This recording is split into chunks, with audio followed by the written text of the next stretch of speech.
मैं इमाम बुखारी के उस कथन को चुनौती देते हुए विधि का विद्यार्थी होने के लिए नाते, कानून का व्यक्ति होने के नाते आपके बीच में मातृभूमि की जय का विरोध करने वाले लोगों के लिए एक सजा का ऐलान करना चाहता हूं। और अगर कभी आपको लगे कि आपके दिमाग में भी ये भावनाएं उमड़ी हो, अगर कभी आपको लगे कि आपके भी दिमाग में ये बात आई हो, बस आप उसे शब्द नहीं दे पाए हो और आपकी भावनाओं को, आपके जज्बातों को मैंने सही से शब्दों में पिरो दिया हो, तो आप सभी का आशीर्वाद चाहूंगा कि सब कुछ खाके पी के गीत गाए पड़ोसी के, पहले तो उनको अलग छांट लीजिए।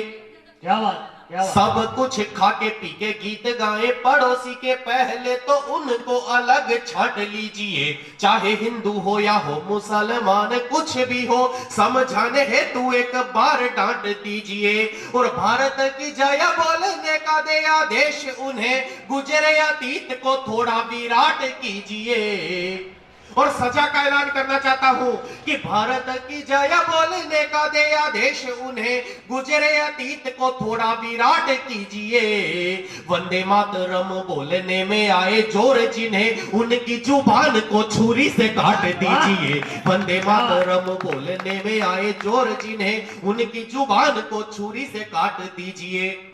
और मित्रों, मुझे गर्व है इस बात का, कवि सम्मेलन की पहली खास बात मैंने बताई थी कि यह उस धरती पर हो रहा है जिसने करगिल की घुसपैठ को रोकने में इस देश के लिए सबसे ज्यादा रणबांकुरे शहीद किए थे, अपने लाडले कुर्बान किए थे। और दूसरी खास बात, इस कवि सम्मेलन की तारीख में आप सभी को जो देशभक्ति का विचार आपके मन में अवश्य है, हो सकता है कुछ तारीखें याद ना रहती हो, मैं आपको वो तारीखें याद दिलाता हूं।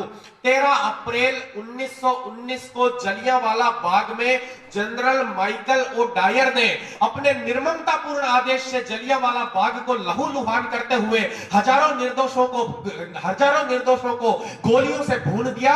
वहीं भारत के रणबांकुरे ऊधम सिंह ने उस घटना के 21 साल बाद आज के दिन 13 मार्च को लंदन में जाके उस डायर को मारा था। बहुत बड़े। तब आज के दिन, उसी 13 मार्च को भारत के शहीदों के सम्मान में मैं वंदना आपके बीच में प्रस्तुत करना चाहता हूं, बतलाना चाहता हूं कि हमारी इस वीर भोग्या वसुंधरा के अमर संदेश देने वाले इस रणबांकुरों की धरती, इस चूरू जिले की धरती में सबसे बड़ा धर्म किसे माना गया है।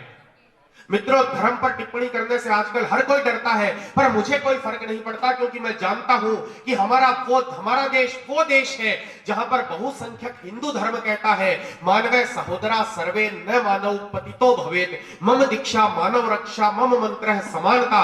वहीं इस्लाम धर्म में कुरान शरीफ के 27वें सिपारे की 3री आयत भी कहती है कि अल्हम्दुलिल्लाह रब्बिल आलमीन रहमान रहीम मालिकी उम्मीदीन, ये कहना वदु ये कस्ती निरदिन सरादल मुस्तकिम सरादल सरातल लचीना, कि हे ईमान लाने वाले मुसलमानों, अगर तुम्हारे सामने कभी मजहब और वतन में से एक चीज छोड़ने की नौबत आ जाए तो तुम बेशक अपना मजहब छोड़ देना, पर अपनी वतन परस्त बहुत बढ़िया।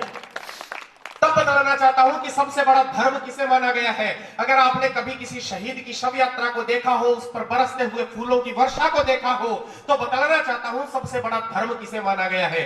भगवान शांतिनाथ के चरणों में नमन करता हूं, श्री जिनदत्त सूरी जी के पगलियों को नमन करते हुए बतलाना चाहता हूं कि 4 धाम ज्योतिर्लिंगों को बेशक पूजा माना है, 4 धाम ज्योतिर्लिंगों को बेशक पूजा माना है।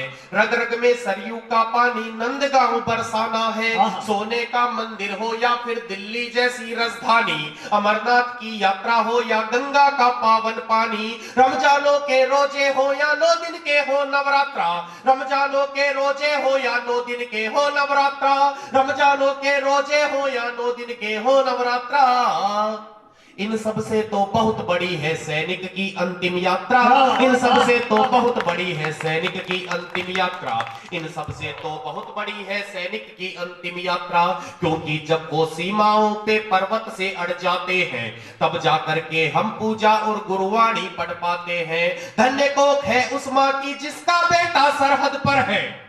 श्रृंगार लिखा अजीत जी ने। अजीत जी वीर रस का कवि श्रृंगार कैसे लिखता है, भारत की महिलाओं के सम्मान में मैं वीर रस के कवि का श्रृंगार आपको बतलाना चाहता हूं कि जिन सीमाओं पर धन्य कोख है उस मां की जिसका बेटा सरहद पर है, धन्य कोख है मां जिसका फौजी धन्य कोख है मां जिसका फौजी बेटा सरहद पर है, धन्य कोख